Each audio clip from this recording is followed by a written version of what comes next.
Blood money to the honeys and the rest of the rats. VGC, the video game podcast, with me, Jordan Midler, Chris Scullion, Andy Robinson, and Jeff Gerstmann. This week, Pokemon, Tony Hawk, and of course, energy drinks. But first, how's it going, folks? Jeff Gerstmann, you join us from the great state of California, one of my top 50 states personally. How are you? I'm doing great. It's a little windy here today. You know, we got our year's worth of rain last week. Good. For like one day there, and I was going to say I heard right it back rain. to just enough to like make people go like, oh, I guess it's not going to be on fire for the next 6 months. Okay, all right, cool, and that's it. And then we make it another 12 months, and then everything burns again, and then there's like 2 days of rain, and everyone goes, oh, great. With some, the great state of California. Mudslides in between, right? Yep. Actually, yes. What a place. No wonder it's £1 million to fly there anytime we want to go over. Andy, Chris, how are we? Chris first. You've shaved your head in tribute to me. How are you? I'm doing well. I apologise in advance if this just disconnects all of a sudden. I've had to move to our bedroom just temporarily because the kids at home, so I've had to move. So Kicked out of your own living room. This thing is just the connection is basically as stable as I am. So let's just see what happens. Yeah. Andy, you got that Thursday feeling? Yeah, it's the new Friday, isn't it? The new old Friday. Nearly there. I'm just admiring Chris's lovely T-shirt. I've got yours. I've got yours. Don't worry. There's a bit. This is the official Bit Summit T-shirt for this year, which I still owe Andy. Well, yeah. Okay. Yes. Yeah. Okay. It's February. I'm still in 2024 time. Let me tell you something, brother. I wore that T-shirt about 10 times before I realised it said VGC on the back of it, because Laura had to point it out to me. She was like, is that the VGC logo? And I was like, oh, surely not. Why would that be on the T-shirt? Forgetting we're literally one of the partners of Bit Summit. Yeah, my apologies to our friends at Bit Summit. Right. Patreon.com/Video Games Chronicle. We'll get to that in a minute. We're all here for one thing and one thing only. I've decided that for this week's energy drink review, I'm going to review original energy drink, which I got from the Boss Man shop. This comes from the Euro Shopper brand. It is £1. You can't get overcharged on that because it is burned into the fucking can. £1 original energy drink. I mean, it's original. I mean, it says it like already. You're off to a great start. It says original right on it. So many energy drinks are clones of Red Bull and bad Red Bull. So this has to be officially the first one ever. Oh yes. Oh, that tastes somewhere between a relentless and like a standard Monster, but also like it has been left out for a long time and then put into a soda stream, which is just kind of the exact essence of what you're wanting from an energy drink. 32 milligram per 100 ml on the caffeine count was pretty decent. It's better than these low sugar Monsters, which really don't hit. I've also got Pink Monster on the go because I can't simply just be drinking the original energy drink. But no, I get it. You need a backup. Like what if that drink was rancid? You needed to have one standing by.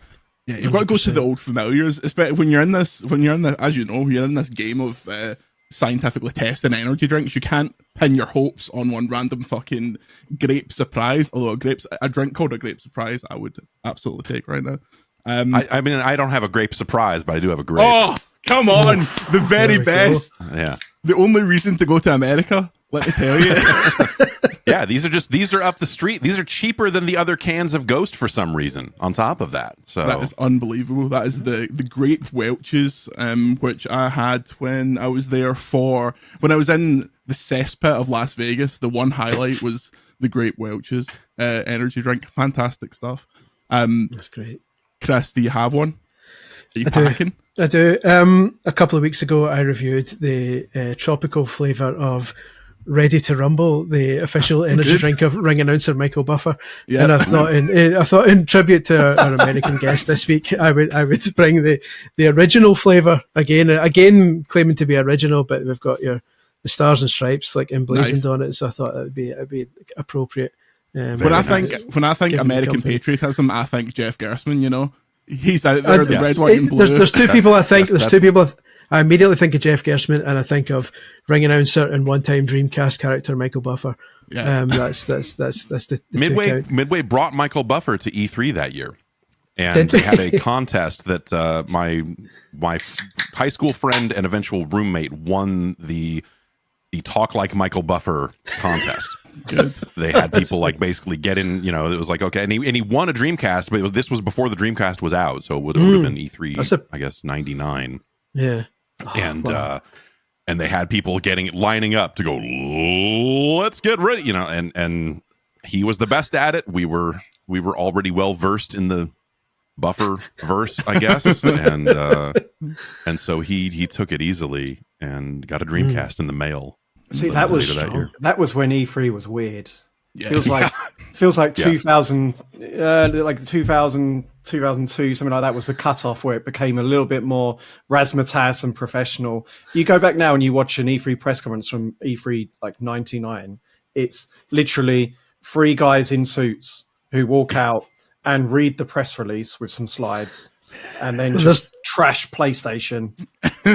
Well, there's that famous photo from one E3 when Acclaim had a ECW video game, and it was just a photo of ECW wrestlers standing next to the Olsen twins.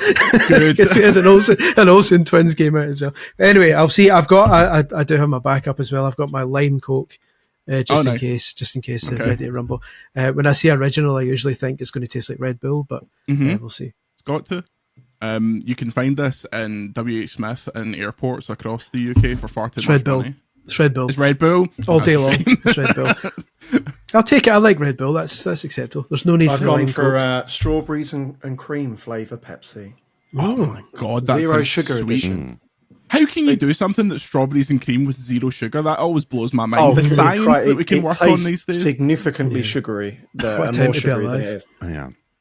They're marketing orange or they're marketing like an orange cream Coke over here now that I have not seen yet. But the ads for it it's like an ice cream truck driving around. They're trying to say like, oh, it's just like ice cream, but like I feel like all these flavored Cokes, it tastes like Coke with like some flavor in it.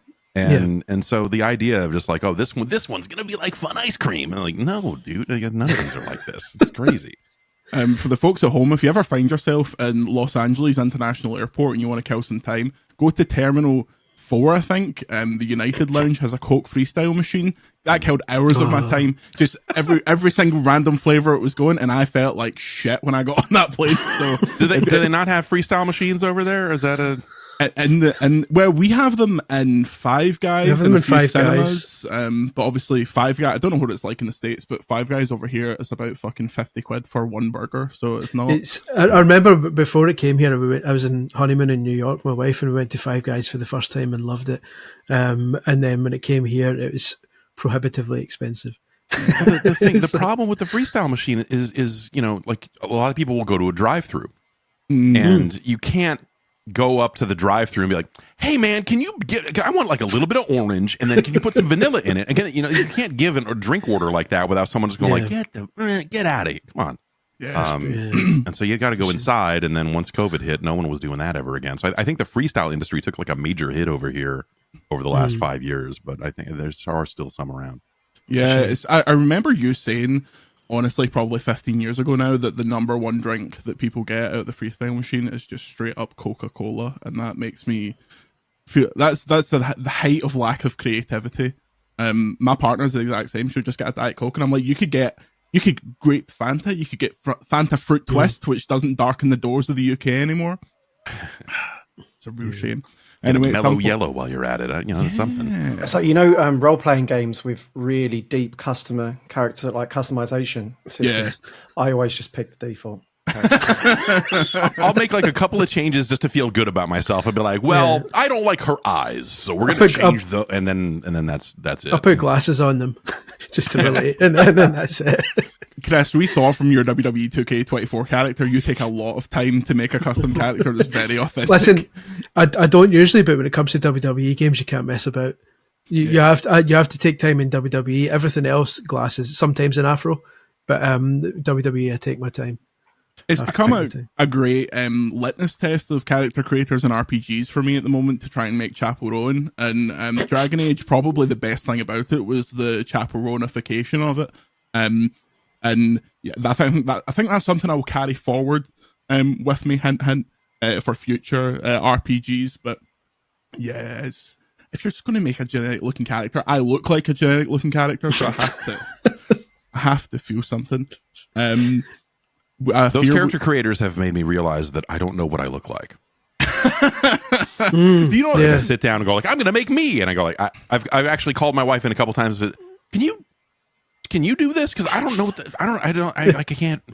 Like sometimes I sit with a phone, like pointing at myself, like on a selfie, and try and make the nose identical and the lips identical, and it still looks nothing like me. So I don't understand. There is thousands of hours of footage of all of us on the internet. It feels like it shouldn't be that difficult to perceive ourselves at this point. I just want EA Game Face. Just bring that back. Yeah. And put it in every game, when they did it for Tony Hawk there for a little while, you like email a JPEG to a Tony Hawk address, and it would map in game somehow. Like, yeah, give me that. Well, hopefully they'll have that in story number 1. There's a new Tony Hawk game coming. Oh, come on now. We were just going to talk until there was some. At some point there's a little bit of game in this podcast occasionally. The worst kept secret in the world, but now skater Tyshawn Jones went on the Breakfast Club to say that he's in a new Tony Hawk and it's coming out soon. That was a few days ago, and as of now it is not currently out. There is some scuttlebutt that it might drop this summer, but we shall see. Jeff, you think this is 3+4? You think this is something else? Surely it's 3+4. Yeah, that would make sense. I think that was the pitch that they were going with previously. And then when I mentioned this a couple of days ago, there were a few people in my Twitch chat saying like, oh, someone who worked on ads for it said that it was 3+4. And, I didn't trace that back to make sure that was accurate. But I think it all just lines up to make a ton of sense. In terms of like, I don't think they're going to go and greenlight a full-scale brand new Tony Hawk project right now. And also if they did, that would probably take them a lot more time than we're looking at for this, if this is really going to be out later this year. So yeah, 3+4, even though 4, pretty different game. Yeah. 4 is a pretty different game where like 1+2, like the level size is roughly similar. Like, the work is relatively similar. For 3+4, you're doing, okay, now we don't have a run timer, and now we start the run timer here. There's just you're doing 2 different games, but I don't think that's a deal breaker on the dev end. Yeah. Chris, what do you think the odds of a Bam Margera inclusion are in here? They can't really do it without having him, can they? That's what I'm saying. That's why my review will be 1 star if he isn't in it. It's yeah. That games like the Tony Hawk games must be a logistical nightmare when it comes to licensing, relicensing all the tracks, because that's half the. I won't accept a new Tony Hawk 3 and 4 if it doesn't have the Tony Hawk 3, particularly the 3 music in it. So, but we'll see. I don't know. It's the same thing. Do you think they will censor the words PlayStation 2 out of? Is it the Redman song? He says the new PlayStation 2, and so when that game came to other platforms, they censored the words PlayStation 2. Do you think enough time has passed that if that game makes it out on X, when it comes out on an Xbox, you think Phil Spencer's gonna be like, no, don't you dare say PlayStation 2? They'll get him in the booth to re-record it and be like, everything is an Xbox. I think the way Xbox are just now, I think Phil Spencer will actively asked to have the words PlayStation 2 added to every track. Every song. And then when it comes out on PS5, they'll be like, you're not publishing it unless you take every single reference to the Xbox, to Microsoft out of this. Right. Yeah, I think this is going to happen. It's going to be an exciting one. And did you think these kind of remakes will be enough to kind of spark the waters of a full-scale Tony Hawk 6, or is this just a hearts and minds kind of play? I don't. Yeah, of course. It probably means more for Game Pass. Kind of needs these AA games, right? But the AA market feels like it's gone now. I don't really see a place for that. It'd be interesting to see how Skate does, because obviously EA is making a big play with that. as more of a service thing, right? Like it's like a platform. Skate's out any minute. It's going to be here any day now. Don't worry about it. It's going to be great. Everyone's been playing it for a year and a half. Also, it's going to be out any day now. Yeah. It's and just somehow it's still a bunch of gray box material, and you're just like, what? Where's the game? It's like Tony Hawk's, like every element of it is like the definition of nostalgia grab, right? Yeah. Like from the type of game to Tony Hawk himself to the entire soundtrack. It's an old man game at this point, right? Yeah, we're all very excited about it, but anyone younger than us hasn't got a clue what we're talking about. Yeah. I also wonder if you make a Tony Hawk's game now, the soundtrack ends up becoming like a WWE soundtrack where there's like 1 or 2 songs on there. You're like, yeah, and then the rest of it is like, what is this pish? Why is Snoop Dogg curating this Florida Georgia line garbage? Yeah, it's a difficult pitch to come out and be like, here's a 70 quid a full Tony Hawk game, but I suppose if the whole idea is that it would go on Game Pass, Chris, then maybe that's enough. It's also like, if we get a brand new Tony Hawk, does it go live servicey? And is that necessarily a bad thing for a game like that? That's where the thing, it could we're be looking good. where like new lines are added all the time, and like there's constant kind of, because the great thing about Tony Hawk, as much as I love Tony Hawk, after a while you kind of master every area inside out, and the promise of maybe new areas and seasons and stuff, much as I don't generally go for live service, feels like it could be all right. Do you know what? You saying that has made me realize as well. Like I said, this is super niche, but this is exactly the sort of niche old shit, nostalgia grabs that the kind of the streaming platforms, the film and TV streaming platforms use to sign people up, right? I mean, can you imagine in a world where they stop, stop humoring everyone with actually selling these games individually, right? You're signing up for Game Pass for Tony Hawk's 3 and 4, right? Like you are. This is exactly the sort of Cobra Kai, we're going to make a Karate Kid TV series. Yeah, I'm going to go and subscribe to that. That's exactly the niche stuff that would. They'll make a new Tony Hawk, and then one of the unlockable characters will be that weird skeleton guy from the Avowed art, and then everyone what's this? And then you'll be playing everyone's Avowed favorite character, John Avowed. Mr. I think Avowed. there's a ton of skateboarding still exists. Obviously, there is still an industry. There are still pro skaters, and they did update the roster a little bit last time around.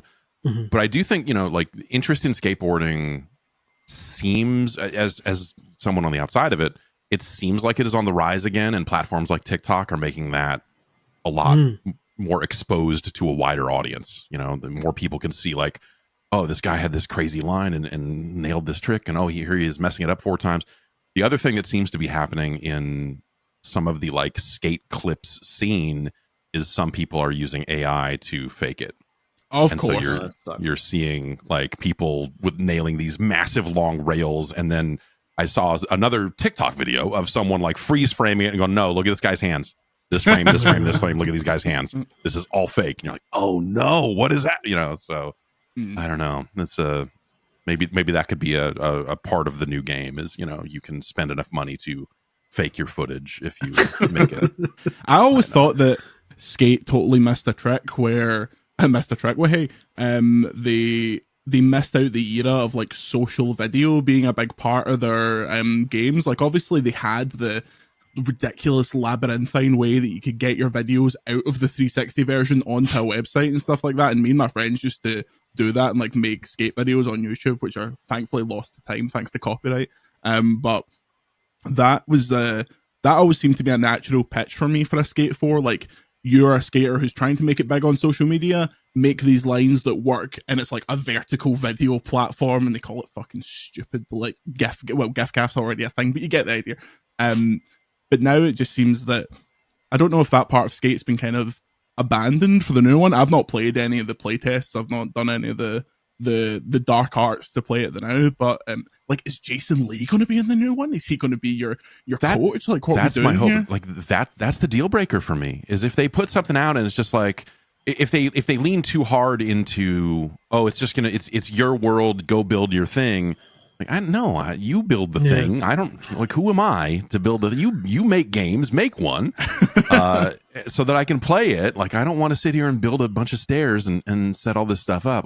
I want Jason Lee in it. I want the crazy intro video. I want that stuff from the Skate franchise. But I think, like, to your point about social video, I think that popularity of social video of Skate 3 even to this day played a role in EA saying, you know what, there is still something here, because there were still people, and I don't know if they're using hacks or mods or what they're doing now, but there are people hitting ridiculous lines in Skate 3 and threading the needle through underpasses and all this other stuff and flying through the air in really terrifying ways that that you just see floating around out there these days. And so there's still people making that footage for Skate 3. And so, yeah, I have to imagine that they see that and know that they need to put some kind of tools in there for people to get that stuff onto social media now. Like an incredibly quick way to stick that stuff on TikTok would be huge. Like, don't even put the barrier of having to like upload it on PlayStation to the app, taking it off that. Like, if they can somehow do like a direct integration with that would be amazing. Rise of skating again, and then we get the rise of a new generation of CKY, and everything's great in the universe. I think I talked about this in the podcast before, but there's a couple of Australian guys that are really keeping the dream alive with CKY, like hitting each other with bull whips and electrocuting each other to the point where it's like, feels like if one of this goes even slightly wrong, this is death. This is not like, oh, that really hurt. This is like super death. So God bless them. Speaking of, Pokemon Presents is next week. And a shock to no one, to celebrate Pokemon Day, we're getting a presentation. This is probably going to be Pokemon Legends ZA news. Chris Scullion, what else is it Pokemon Presents? Break the news to me right now, the real insider, Chris Scullion.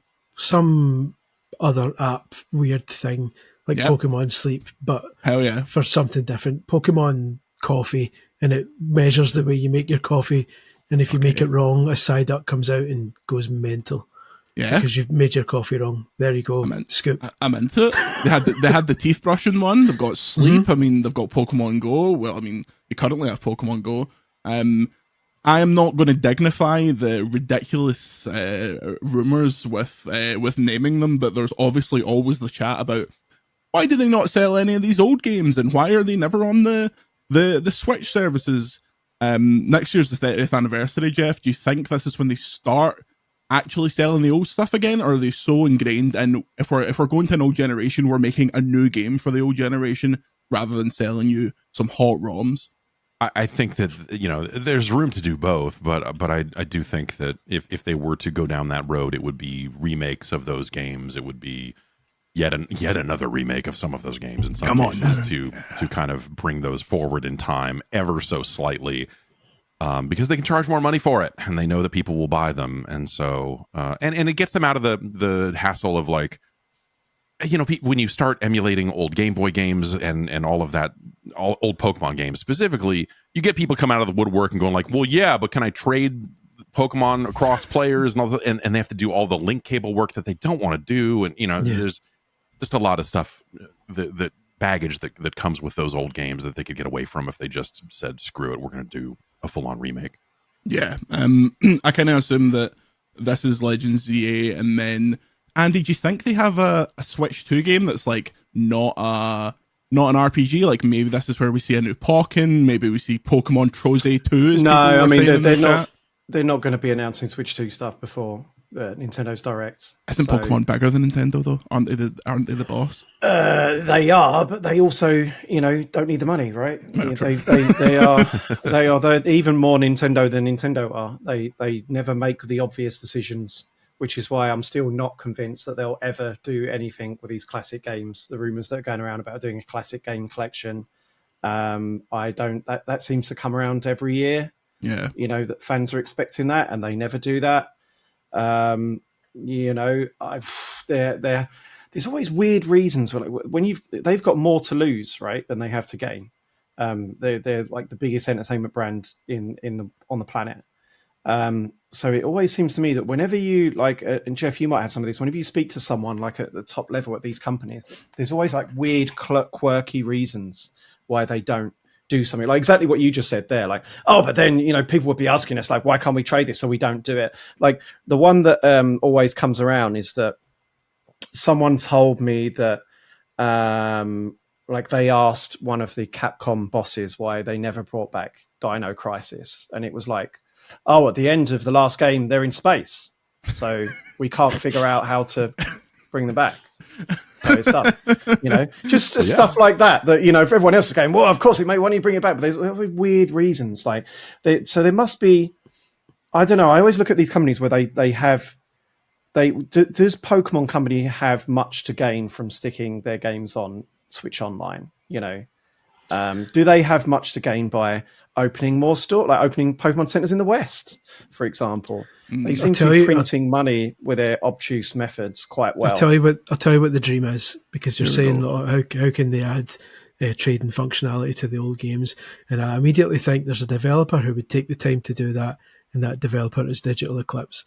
And if Digital Eclipse were somehow finally allowed to enter Nintendo's world and start doing their magic on a Pokemon compilation, people would throw $70 at them for a compilation that contains all the kind of that era of Pokemon games and a trading functionality. They should do Pokemon Red and Blue for the anniversary, like Mario celebrated hits anniversary with Super Mario Bros. 99. And do Pokemon Red and Blue. That's basically an MMO, and it's Game Boy. And there's 100 people in the world running around. Just do that. Just do it. Just go and do that. You will get two guys on it. You will get a nostalgic music video. You will get yeah. Kate Perry. They'll get Kate Perry. A chain of T-shirts that you'll never get because there'll be 100 geezers queued up fighting to get them. I kind of expect that they will do another game set in Kanto for the 30th anniversary, because that's what they always go back to. The original 151 is like Power Rangers with the fucking Mighty Morphin Power Rangers. They cannot get past it. That's before they started basing Power Rangers and stuff, mate. That's back when it mattered, man. I'm waiting for the real Power Rangers. Like, what is that? Waiting for the Pokemon. Come on, what? The inevitable Skibbity toilet Pokemon that's going to be in the next range. That's okay. The Gaijin no longer works at Pokemon Company. It's back to being serious business. You're talking to three men significantly older than you. You seriously think we're going to not defend the original 151? Look, I have no problem with the original 151 as the mausoleum shows, but the best generation is Gold and Silver, and always has. I was going to say Gold and Silver, yeah, but of course they were. The sequel's always better, right? Mm-hmm. You speak to when I was working with the Rare guys, and they it sounds simple when you say it, right? But you go and work on these games and they're like, well, the reason the sequel's always better is because you're making the first game again, right? Because when you're making a game, you're doing it blind and you don't realize what you've got until all the pieces come together at the last minute. So it makes a lot of sense to go, all right, we'll do that again, but with the foresight of how it came together. So yeah, of course Gold and Silver's the best one because it's the first game again. Even if the Pokemon themselves are worse. Yeah, exactly. Little Umbreon there. How can you be? Who even is that? That guy? Bootleg Pikachu? What is that? Exactly. This is Umbreon. Everyone knows Umbreon. Sure. Oh well, in that case, that's basically the point where the designer just laid back and just looked around his office for ideas. No, that was there's my car keys. There's where they started basing them on the car keys. That was the car keys in the rubbish Generation 5, you Philistines. I periodically message you, Jeff, and be like, do you have this Pokemon thing from E3? Because it's worth millions of pounds now. And you're like, it's probably in the garage somewhere. I'm never going to find it. I just found a bag from the Pokemon Center in Tokyo, like a plastic bag that they give you when you buy something there. When I bought my Pokemon Center GBA. Nice. I still have the bag, like folded up all nice. So I do have that. Yeah. Get that graded. Send that to PSA. Yeah, exactly. Those plastic bag, one big fold in it, but it does say Pokemon Center right on it. So send it to CGC, that group that graded the beta Pokemon cards that were actually printed at like a 7-Eleven. Really high quality stuff. Yeah. But yeah, I'm looking forward to this. I'm looking forward to seeing what Legends ZA is like. Did you play any Arceus, Jeff? Are you pretty completely checked out at this point? No. At this point, like I Gold and Silver was the last one I paid any like actual attention to, and everything after that, I was just like, I don't know, what is. I think if you played Arceus for like a wee while, you'd be like, oh yeah, I remember why this was fun, and then the wall would fall down on you again, and also you'd be like, why the hell does it look like this? What year was this game released? But that is, I would just be like, wow, is coughing in this or not? What coughing? Come on now, yeah. What do you think about Galarian wheezing? Come on now, he's got a top hat. You've got to be excited about that. It's a nice, there's nothing, yeah. I'm a Poplio guy. I bought the Poplio shirt when everyone was talking trash about Poplio. I was right there to say no, this is the dude. I'm just in the process of digging out some merch. Yeah.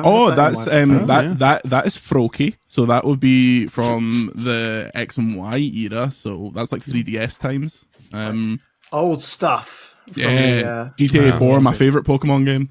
I found all my GTA 3 stickers that I guess they sold at some point, but they sent them out. But it's like a Pogo the Monkey sticker and nice a bunch of Rockstar pins that they. Did you get the Knuckle Dusters? No, that was the Godfather, right?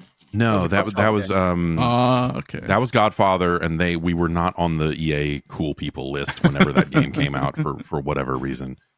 But we got the steel, like the Garrote, we got the wire for murdering people. See, that's the thing. You can just send weapons in the post in America. That was not allowed to happen over here. Unfortunately, I've got like an Assassin's Creed 2 blade, but they didn't send out. Like these proper like leather with a blade on it. Nice. And they were like, "Look, we've been told we can't send these out anymore, but do you want to come and get it?" So I got one.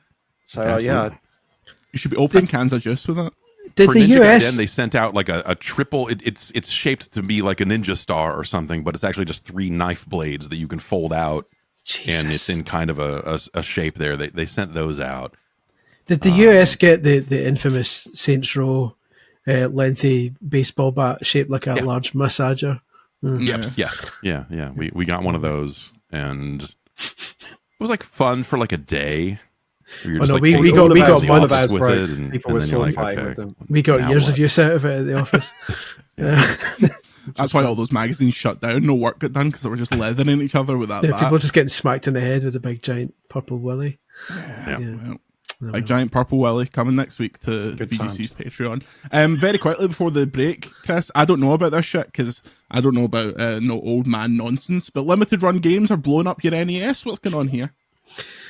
Very quickly, they've released limited run release NES cartridges every now and then that run on actual NES hardware, but different companies make these cartridges, and they aren't really always made to Nintendo's original specifications, so the voltage is slightly different. And so apparently, if you just turn it on, it'll be fine. But apparently, over time, because the voltage is slightly off, it could lead to overheating and could damage either the cartridge or the console. So. Fun times. It's not the first time. This is like last year they got into trouble because they released D on the 3DO, re-released that, the kind of horror game, and people realized they were just burning them onto CDRs instead of like making press discs. And you can technically play CDRs on a 3DO, but it can ruin the laser a bit. So people got a bit annoyed at that. So this is like the strike 2 for limited run, basically, in terms of dodgy. How are they getting away with this? Don't they charge £1 million for each of these? But I wonder how many people who buy these games actually play the games, because it feels like you're buying it for all the collectibles that come with it. But I mean, to be fair, I played that Rugrats game and you can beat it in like an hour and a half. So maybe nobody will actually play it for long enough to overheat it. But yeah, it's not great, especially because like retro enthusiasts are pretty kind of hardcore, and they're the people who will really get angry about their hardware potentially being damaged. So they need to fight that fire, literally. It's why you need to look for the Nintendo official seal of quality, seal of approval. Exactly. Unlicensed games are out here, they're killing people. Yeah, let's be honest about it. People are dying in the streets every day because of unlicensed video games. Wisdom Tree are kind of responsible for the deaths of thousands, which is ironic given that they were Christian games. Yeah. Well, shame. God rest all those affected by exploding NESs. Oh yeah, Jeff, settle an argument. How do you say the name of Nintendo's first home console? The NES. Thank you. Correct. That's what I say. Yeah, no, I'm not arguing with you. I don't see how that settles the argument, because you two are British. I'm not British. So you're saying I should call it the NES was always, because that's what Americans call it. Well, listen, I grew up importing GamePros and EGMs, so which famously tell you how to pronounce consoles. Well, you can't trust British game journalism from that era because they would say things like Resi. I knew you were going to say that. Ninty. I absolutely knew you were going to. What's Ninty working on? I would never say Ninty.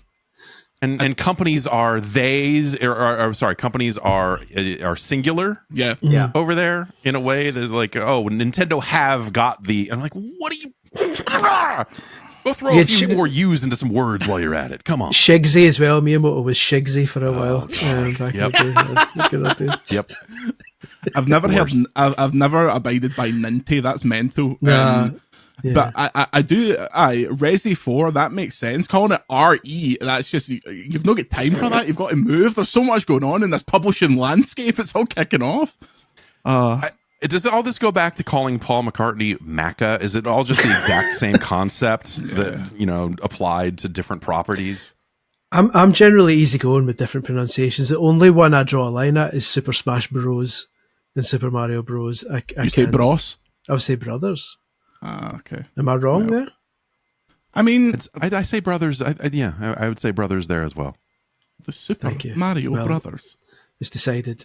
Yeah. Anyone who says bros knows. If you have a problem with that, you can shove it up your jacksie at patreon.com/Video Games Chronicle. More podcast videos and now ad-free browsing. Jeff, I know you've been on VGC's website and gone, I can't even read this website because I'm just getting ads for dick pills, but no more.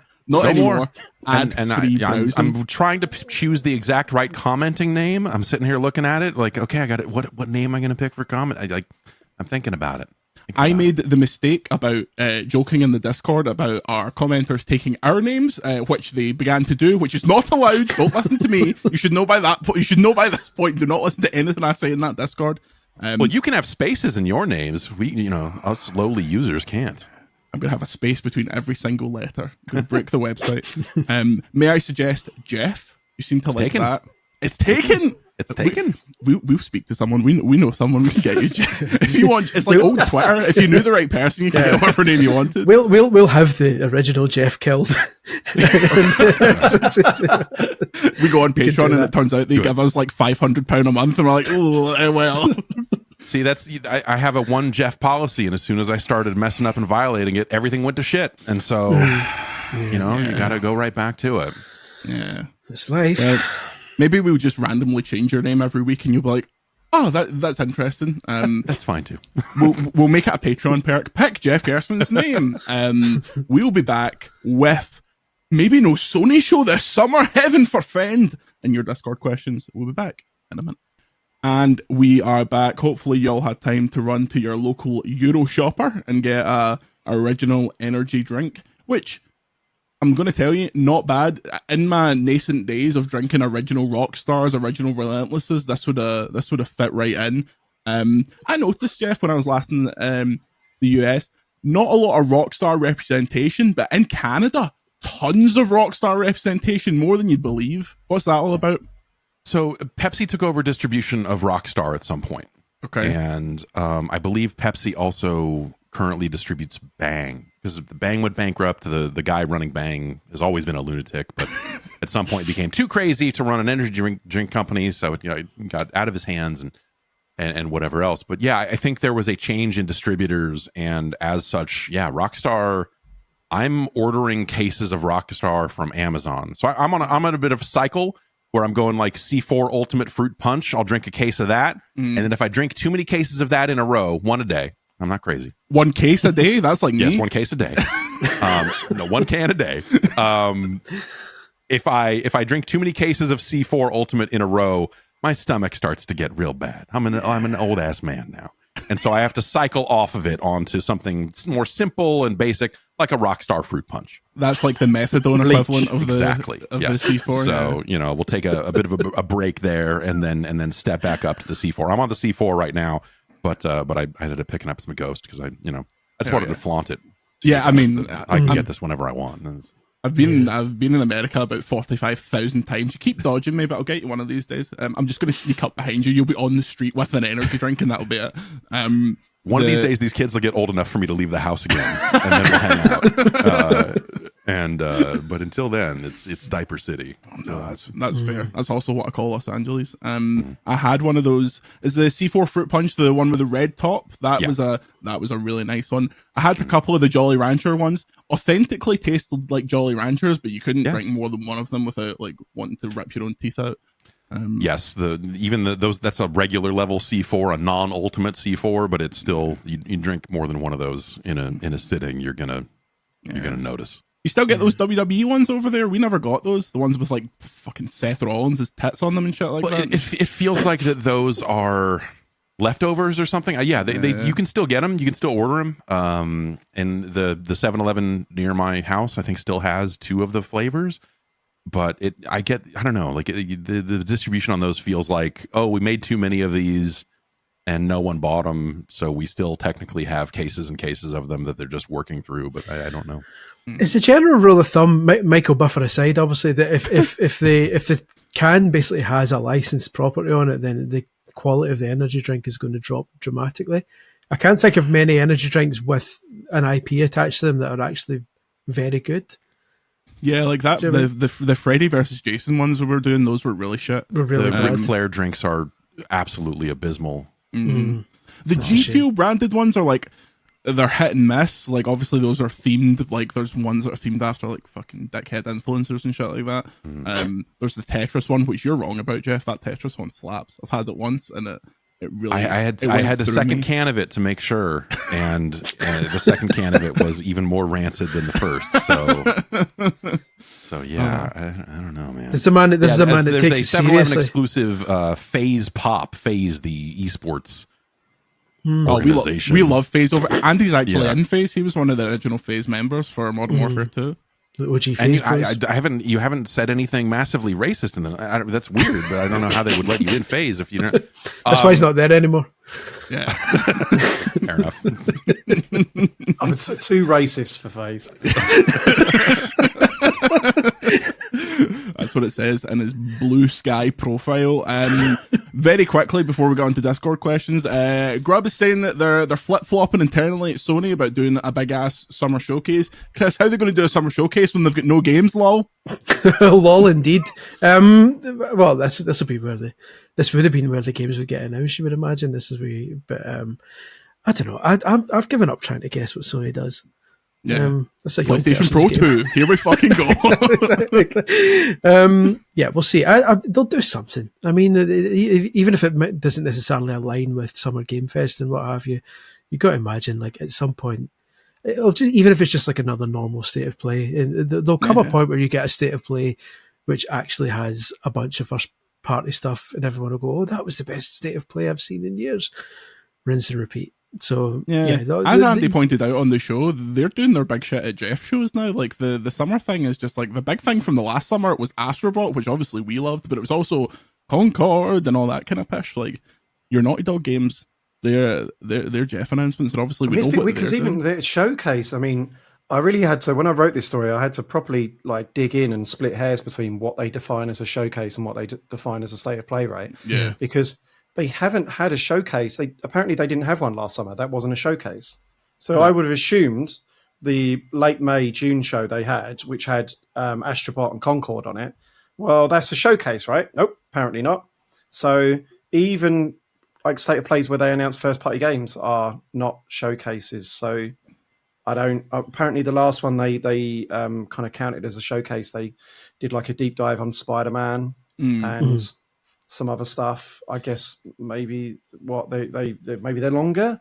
It's at least you've said the point anyway. Sony do their big stuff at Jeff shows now. Yeah, at least with a Nintendo Direct, you know where you stand.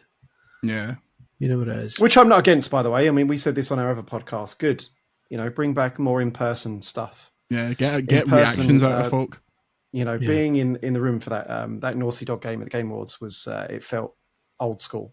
Yeah, actual, real, tangible reactions to announcements rather than remember Sony was one of the first to pull out of those types of big shows at E3 when they did their big let's make all the assembled press walk through The Last of Us before they go to a room where they can see it.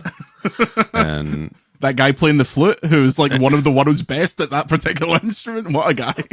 It's just like, why are, like it's at some point they're just like throwing money at this stuff to people who don't want to be there, who people just want to see the games and go. It was one of the nice things about like covering that stuff remotely from a hotel, was hearing from people who were there, like, we're trapped in hell. This is the worst thing I've ever done. What's going on? Why is this like this? And then I think Sony got the message a little bit there. And well, obviously E3 changed as well, but I think Sony realized like, oh, we don't need to do this type of show. And it feels like they haven't done, even when they do their deep dives on Spider-Man and things that they might refer to as a showcase, it's never felt like the E3 showcases of yore. No. Like that feels like it's long gone. I don't want to put a pin in this too much, but I do think a lot of that was driven by Jim Ryan as well. I don't think he was a particularly big fan of E3. I think that makes a lot of sense as well, right? If they're the market leader, why? I mean, a lot of companies were saying this, the last one in 2019. Why are we paying hundreds of thousands or millions of dollars to be here, right? When, I'm not saying it coincides with him going, but seeing them at Summer Game Fest last year, it was actually jarring. So we launched VGC in summer 2019. So we got that last E3, and then pandemic, right? Yeah. So going into a PlayStation booth, if you want to call it that, they had there to see their new stuff. Like I think they had Astrobot and the Horizon Lego game, and there was something else as well that I can't remember. I think there was something else. It was actually jarring. It was like, like I've not actually done an in-person thing with you since we were on CVG since like 10 years ago. Yeah. I think they did something for Spider-Man 2. They did an event for that. I don't know how much that was driven by Marvel, but they did a big in-person thing. They did one in London. They did one in, I'm guessing, New York, where they had like, cool scenery and stuff. Right. But yeah, other than those, so I don't know. Does that mean they're turning a corner on that front? Maybe, not sure. Yeah. But certainly, I mean, they have been doing their bigger stuff with Jeff, right? Bring back the PlayStation experience, everyone's favorite PSX, where they can announce the Vita 2. It's just not enough games anymore. It's just yeah. And I think that's when you get to the thing behind this story about like, what is Sony going to do for their summer show. I do think it kind of taps into this larger thing about what does Sony's slate really look like for first party. I mean, it's not just theirs as well, right? It's the skids a little bit. Right. Yeah. I mean, they just are. There isn't as many games as there were 5-10 years ago. They're not being it's kind of, and it's like Xbox get away with it because they can show a lot of third party stuff and claim it as theirs because they'll say it's coming to Game Pass on day one. So they can still have showcases. Their Xbox and Bethesda showcases can continue, and a decent chunk of that will be third party stuff because they've got that kind of thing. If Sony eventually start releasing more third party games on PS Plus on day one, like they did recently with the Life is Strange type game, which the name of which has just completely escaped me. Blood Records, something like that. Oh, sure. Sandwich. Lost Sandwich. 90s nostalgia tape one. If they do more stuff like that, then you could justify. But I mean, Xbox doesn't have to do that anymore because they own half of the bloody publishers left, right? I mean, their last E3 showcase, I think, was the best one they've ever done. Yeah. Mm-hmm. They've got like Blizzard and kind of Bethesda firing. Yeah. And obviously Activision. And now their first party stuff is suddenly banging just as soon as they're putting on everything else. It's like, here's a great Indiana Jones game. Doom looks fantastic. Straight on PlayStation 5. Yeah. And a lot of the word on Avowed, or like Avowed came out way better than I think a lot of people thought it was going to over the last few months here when they started showing it again. It's like, oh, wait a minute. No, you guys actually put something together. It felt like the word on Avowed coming out of that studio for a bit was like, yikes. I was expecting it to be bad. Yeah. Yeah. Well, it was good. Don't let anyone ever say that VGC hates Xbox. We actually just hate Nintendo. Right, we have questions from the Discord. Jeff, this is a serious question, so serious hats on, please. I hope it's not about bloody energy drinks. It's not. Nothing's as serious as energy drinks. Yeah. This one comes from Umbreon, the actual Pokemon. Serious question. given the GameSpot debacle, which if you're younger than 25, you can Google that. I'm not going through it again. How does it feel to be seen as the bastion of integrity in a subsection of journalism that is always accused of being on the books? Have you tried / how would you change that perception? Even can you even considering the issues faced by journalism across the board? 50 questions in there, and I wonder this as well. Since all that stuff happened, whenever anyone goes, "Oh, these journalists are on the take," no wonder Chris Scullion gave Avowed 4 stars. Look at his Xbox jacket. Does anyone actually think that though? Yes, they absolutely do. And but are these people children? Well, yeah. Do these people know that the YouTube ecosystems existed for the last decade? Well, this was a thing in 2013, and then everyone on YouTube is telling the truth. That's the difference. That's still a thing. Everyone on YouTube is an honest, normal person like you or me. Whereas the games journalists are just taking paychecks left, right, and centre. These elitists. Yeah. I wish I took a single paycheck. But yeah, does it ever feel weird that your name is often brought up as like he's the only one that's not on the take? Well, so it's frustrating because my name gets used in the wrong way. Yeah. When people, so I try to hold myself to a standard, and part of that is I think because that's what I've become known for, and part of that is because that's how I was just taught to behave to begin with. But the problem is that people look at that and go, see, all these people are on the take. Look at what happened back then to this guy, and they point at the situation with me where I reviewed a game. There was a regime change in management there. A bunch of people who didn't work in editorial were suddenly directly above me, no buffer at all. A new guy who had formerly run Maxim had just come in. The day we were supposed to meet him for the first time was the day the Kane and Lynch review went up. And so I never met him. And there was a new CEO at the top of CNET.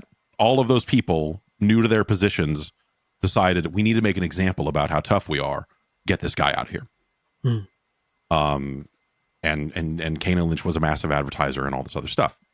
But people look at that and go, games journalism is on the take. Look at this situation. But if games journalism had been on the take and was still on the take, none of that, I would still be there. Yeah. I would still, like there, none of that would have happened. All of the people who left in the months and years following that, and what GameSpot went through in 2007 and 8, none of that would have happened because it would have just been another day at the office, like it would have been like, oh, they changed the review. Okay, well, whatever.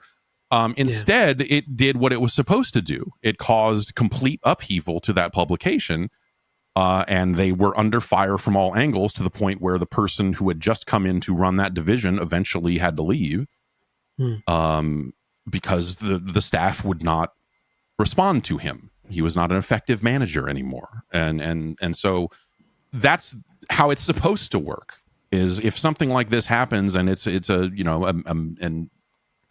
violation of editorial integrity, it is supposed to cause these sorts of situations. Yeah. And if this situation was common and if it was happening all the time and if we were all getting paid and all this other, I wouldn't be sitting here in a extra spare bedroom doing this. I would have gone and rented out a building and built a full-on studio and done all that stuff because obviously the money would be rolling in. And so that is the frustrating part about it, is I think that people kind of learn they learn the wrong lessons for it, or they try to apply it to scenarios where it simply does not apply. And you see people making YouTube essays and all this other stuff and trying to prove they're like, these game journalists, they did this and they did that, and you can look back here and this happened and this proves that they're always on the take. And like, no, that none of that makes any sense whatsoever. So I'm used to that at this point. Like I get requests from people trying to like interview me for whatever weird hatchet job YouTube thing they're making, and at any given time. And so I've gotten pretty good at sniffing that out and just not doing that sort of stuff. But yeah, it's I care about that, even though I'm obviously in a very different role working alone now. Like I try to carry myself with some amount of editorial integrity. I'm not reviewing games on a regular basis anymore, and all of that. But I think that between disclosure of relationships and, like all of this other stuff, I think that there's still a smart path forward for being frank with your audience and letting them know where you stand on that stuff. And I think that matters. And I think that transparency simply doesn't exist in that YouTube world that we were talking about, and so that's been the frustrating thing. And that's been a frustrating thing for a very long time, is that idea of games journalists are on the take, but my buddy on YouTube, he makes all the real videos and, okay, yeah, I mean, they say hashtag ad on them now, but like he's still, you can tell. You can tell when he's telling the truth. The number of times I've watched product reviews on YouTube and they'll just mention in the small print that it's a sponsored video. Oh, but don't worry, that my opinion, I didn't change my opinion. Yeah. And maybe it didn't, but like you have to, you still have to look at it and go like, well, I guess I don't know. I've been, now that I'm out here on my own. Authenticity, is there? There's no authenticity to that. Is the issue. Is that, but if you did think this was shit, would you have said so? Yeah. Right. But I mean, okay, we're held to a higher standard. Fine. I think probably an element of this, the fascination behind your story as well, is that a lot of that infrastructure has gone now, right? There's not so many big companies, big media companies with, editorial divisions like, when we were working, 20, 30 years ago. Yeah. Where you would have those direct lines and advertising department, and they're spending $50,000 on this campaign, and now everyone's kind of a lot more segregated, right, and independent, and in an example like us for Patreon is kind of direct to the readership. Yeah. So I guess there is that fascination that there's not so many chances for that to happen now, right? When your advertising team. Like ours, for example, and like a lot of other publications these days, is a separate entity. They haven't got any leverage over you to back your editorial. You tell them to clear off, right? Or you don't. I mean, and you go down the other road with it, I guess. But I think there are so few large publications left, and when you look at some of the staffs of those publications, I think you've got situations where there are really only one or two people left who understand the reason why a firewall would exist between editorial and advertising. And so you have like people that are in these like high pressure positions now of like, I'm the keeper of the flame on this stuff. If not me, then who? Yeah. And I think that's very taxing as well. I haven't talked to anyone in those sorts of positions lately, but like, having done so in the past, like it's very high stress because you're put in a position nowadays where, you have a lot of people above you who have not been there nearly as long and do not understand why editorial organizations act the way they act. And so they're going to come in and say like, well, why don't we just do, like all these live streams are now, just people sitting in big chairs. Why don't we do chair sponsors? Why don't we just have people send us this? Why don't people just send us that? Can we do advertising for the chair? Can we do advertising for this? And having to sit there and be the person who says like, well, like we kind of can't because we do talk about this stuff editorially. Yeah. And, how do we navigate that space, or it's a delicate situation. It's not some big slam dunk the way that this person thinks it is because of these considerations. Like suddenly you're the person who is sitting there saying no to money, and that can become a problem over time. It's interesting because Chris Scullion always used to base his review scores directly on the amount of advertising that company had spent. Yep. Famously, you've got a formula, right? Famously, I mean, he worked for a Nintendo magazine. What do you expect? Don't start. The fun thing was like, because at the time, other than the stupid official Nintendo magazine, other than the odd M&M's deal we had, where every month. And this was blatantly marked as an advertorial where we'd have to pretend to be playing multiplayer games while eating M&Ms. Good. Which is bullshit. But other than that, just the general ads that were placed in the mag, we had nothing to do with because it was a separate ads team in a different room in a different building. So it was hilarious when sometimes the issue would turn up and I'd see the DS game I'd just given like 35% to, and then you turn the page and there's a massive advert for it. It's like, they can't be happy with that. Oh well. But yeah, the good old days. I always remember hearing stories about games journalism in the United Kingdom being extremely for sale. Covers of magazines, like, hey, we're taking the staff out to a store. Hey, do you want a new boombox? You know, just PR people, just like taking people out. Like I remember hearing a story of like the cover of a magazine basically going for a curry. Here you go. Like, we're going after curry. Can I get it on the cover? Oh yeah, absolutely. And so like we were always, because we were relatively removed from, there was a GameSpot UK, and they famously tried to give a FIFA game an 11 out of 10 at one point. As they should. At which we were like, you absolutely cannot do this. You need to take this review off of your, like, we didn't control the UK side at the time. And I think that led to us actually saying, no, let's just bring all this in-house, because what the fuck, was that Tam that tried to give it an 11 out of 10? This is pre-Tam, pre-Danny. This is a much older team. I think that Guy Cocker was there at the time, but I don't think this was his doing.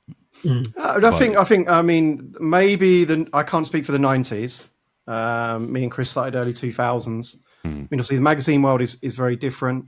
I'd defend the British press and say we've also got, some of the most kind of staunchly independent publication with Eurogamer and Edge and Arcade and people like that in those days who were really leading. I mean, the magazine world it is and was different, right? Especially towards the end. I mean, I think the US magazine aisles were bare way before the UK ones were. I mean, official Xbox magazine, etc., was still going like to 20. It was Xbox One gen. So 13, oh wow, 15, maybe even later than that. Actually, I think they stayed open after we went, so maybe even like 2016. PlayStation was rebranded 2020 years ago. Yeah. They've well gone, and certainly, from my understanding, I mean, I didn't work on them. Yeah, the covers were that is basically advertising, right? Your cover of those magazines are your advertising. It's on the front. I mean, that is definitely murky waters. That's why they don't do them anymore. I mean, we haven't had. I mean, you're starting to see it a little bit more, and personally, I'd frown upon it. But the exclusive, preview, the exclusive review, the days of those broadly are gone. But they needed those to sell a magazine, right? I'm not sure. I'm not aware of any money changing hands for covers other beyond like, oh, we'd love to have a big foil cover, with it opens up and it folds up, and they'll sell that stuff. I remember talking to a creative director who was very excited. It's like, oh yeah, the PR team's been great. It's like, we're on the cover of, and it was some British magazine that I'd never heard of. And I was talking to the PR person later in that day, and I said, oh yeah, he was very excited about the magazine cover you got over in the UK. And he said, and he just said, yeah, I don't have the heart to tell him that we paid for it. I was like, oh God. And that man was Shigeru Miyamoto. That's right. Shigsy, I think. Shigsy, sorry. Shigsy. Yeah. Shigsy. It was a change. Very quickly, Chris. We can. We need to. We'll save it. Get we'll you save back, it. Jeff, for a full on, when we don't have to talk games news and all that crap, and we can just do the old our yesterday's patter. Few quick ones. This person claims that you were once on a podcast, which I don't believe, and that you were talking about drinking Buckfast, but there was no other Scottish or Irish people there, so they couldn't relate. When was the last time you had some Buckfast, and what did you think of it? Because it was a staple of my diet in my youth. Having GDC in San Francisco was great because the Moscone Center was right up the street from our office when we were on 2nd Street, and so people would fly Buckfast over for us. and so there was a live stream that we were doing. I forget who else was even on it, but like we ended up passing a bottle of Buckfast around a live stream, like with a bunch of game devs during an interview. And by the end of that, it was just a mess. I think Buckfast, I think it's fantastic. I don't really drink anymore. Once I started having kids, I got this real scare of like, well, what if one of them falls and I have to drive them to the hospital? I can't just be down here wasted, and between that and the pandemic and whatever, like I will drink again, but I'm not, I really haven't had much to drink lately. But when I was unpacking boxes a couple of weeks ago, I found 4 cans of dragon soup, and Nice. I found a bottle of Buckfast sealed. Jesus. And so my question for you is how long does Buckfast stay? Good only- maybe isn't the word, but It like only how, gets better. It only Okay. gets better. Don't worry about it. I mean, if it's sealed, you just send it off and get it graded. Yeah, get one of those like those red wax caps on it, and then you just put it in your in your garage. Yeah, the old Wreck the House juice. It was one of those things that you didn't want to open a bottle and then let it sit out because it would degrade at a rate of knots. But I'm sure it'll be fine. It'll just enhance whatever goes on. I think maybe your dragon soups will probably turn to more of a sludge over time because of what is in those. But yeah, they haven't expired yet. I opened up one of those not that long ago and drank about a quarter of it and was like, "This is a disaster." Was it cold? Was it cold or was it? Yes. I threw it in the freezer for half an hour. And but I think it's more that I'm just not used to drinking any alcohol anymore, and so I was a big proponent, as an energy drink fan when all of that stuff was legal here. We had the original Four Loko, pre-ban Four Loko, God rest it. But it was Sparks was the stuff that before Four Loko was king. Sparks was the kind of the originator of that stuff here in the States, and I kept 4 or 5 cases of Sparks once the ban went down. And like it was like the first or second E3 that we did at Giant Bomb that I decided to bring Sparks down to LA with us. And so we were doing these podcasts and just too drunk to like basically too drunk to podcast. And I learned a lesson. I learned the lesson that year of just like, okay, I can't really drink at E3 anymore because we're doing this really aggressive, like every night, 5-hour live stream. Like I reached a point with it where I was like, I can't do both. Like I can't like have all these drinks and then go do this podcast. So I just stopped drinking at E3 almost entirely. Like I went to like Michael Pachter's party one year because I had an hour window, and I think I had like 2 drinks there, and I was like, okay, I've got to get out of here. This is Michael Pachter still kicking a ball. That's not a name that you hear. Yeah, so much he's still doing things. I think he still posts on Twitter. I don't know. I don't look at Twitter anymore. So I think he's still there, doing what he does. But the last few times I've seen him talking up, his TV appearances, like he also covers like Netflix and some other companies that are not gaming companies, and so I think he still does some analyst work in and around games. But yeah, you don't hear. Not he was the go-to guy for quotes on stories and hey, what's happening? Like he was the only analyst in town for a long time, and now I think there are just so many around the world that I think everyone kind of picked their favorite and go to them for quotes. He's no Dr. Serkin Toto. He's my number one in my heart and my 5-a-side team. It's him, it's Piscatella, it's all the lads. Jeff, where can the VGC Maniacs find you, support you, give you copious amounts of money? That's patreon.com/Jeff Gerstmann or dopeassvideogames.com will get you there if you don't know how to spell my last name. And yes, I'm that's the place to go for an ad-free podcast. There's a bonus podcast that's been going up just about every week as well, kind of following on from the Tuesday news into Wednesday. The Hall of Fame, like basically multiple tiers, multiple styles of content there. And then I'm on Twitch and YouTube, for that stuff as well. You can join the Patreon for free, and there's free posts that show up there as well. And so yes, people can support the program. Support the program. You just reminded me of how inelegant it feels when you have multiple different strands on different tiers, trying to be like, okay, if you give us a tenner, you get this, but if it's a $5, it's this. And you know what? Patreon.com/Video Games Chronicle. Give us all your money. Give us your fucking money, as was once said. Bob Geldof, Bob Geldof, God rest him. Not quite. No, he's extra alive. Podcasts, extra videos, ad-free browsing. You can comment on the site. You can take the name Jeff. We're just going to take it off someone every week and then throw it back into the ether. Until then, Jeff, it took you 100 episodes to come back. This is episode 104 now. Shall we make it 500 before the next one? Yeah.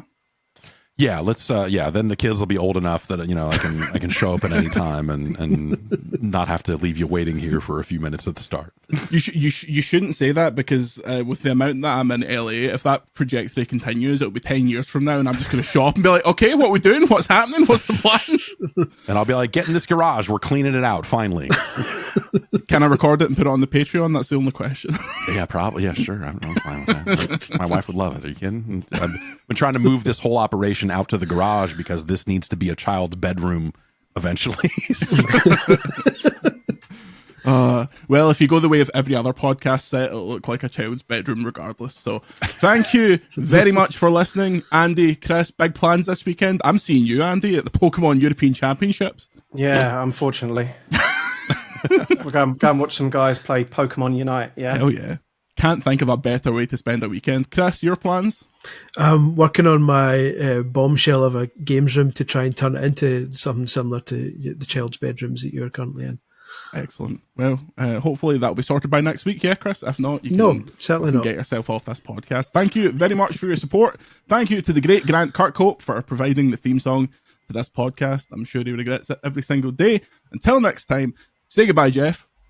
Goodbye, Jeff. Say goodbye, Chris. Goodbye, Chris. Say goodbye, Andy. Goodbye. Patreon.com/Video Games Chronicle, and also Jeff's one, but he makes more money than us, so us. Video Games Chronicle, and we'll see you next week.